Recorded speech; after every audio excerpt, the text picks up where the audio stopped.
শেখ দরদি কান্ডারি বর্তমান বাংলাদেশের অভিভাবক তুল্য আমাদের আমির হযরত পীর সাহেব হুজুর চরমোনাই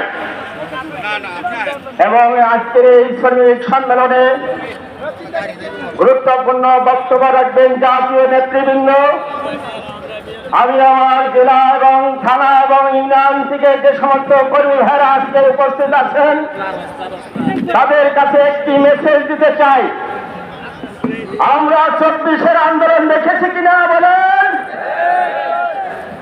আমি বলতে চাই বাংলাদেশের ইতিহাসে সবচেয়ে নির্যাতিত, নিপীড়িত, অবহেলিত একটি শ্রেণী সেটা হচ্ছে শ্রমিক শ্রেণীর বলেন কিনা? আমরা কি বারবার এই দাবি একটা বিভাগ নিয়ে বাংলাদেশকে সবারই শুনে নেওয়া হয়?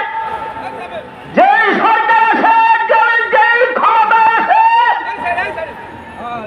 ক্ষমতায় আসার পূর্বে শ্রমিকদেরকে পাথর ফুল জুড়ে দিয়ে তাদের আশার বাড়ি শুনে যখন ক্ষমতা আসীন হয় কিন্তু শ্রমিকদের দুঃখ কষ্টের কথা ভুলে যাওয়া বলেন ঠিক কিনা?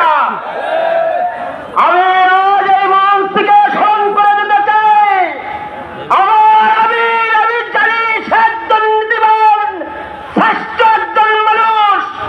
এদেশে শ্রমিকদের দাবি আর শ্রমিকদের ব্যথা কষ্ট দূর করলে পীর সাহেব চরমোনাইয়ের বিকল্প নাই।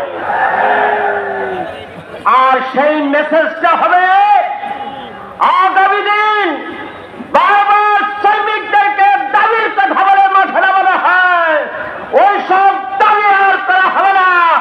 আমরা যতদিন পর্যন্ত ইসলামী ছায়ানীতি বাস্তবায়ন না হবে, সংসদে পাশ না হবে, আমাদের সংগ্রাম অব্যাহত থাকবে। আসুন আমরা গ্রামগঞ্জে পাড়ায় মহল্লায় আন্দোলন গড়ে তুলে আগামী সংসদে শ্রমিকদের ন্যায্য দাবি আদায়ের লক্ষ্যে সংসদে ইসলামী ছায়ানীতি পাঠ চাই বলেন ঠিক কিনা? আর সেই প্রস্তাব আর সেই ইসলামী ছায়ানীতি পাশ করবে পীর সাহেব চরমোনাই।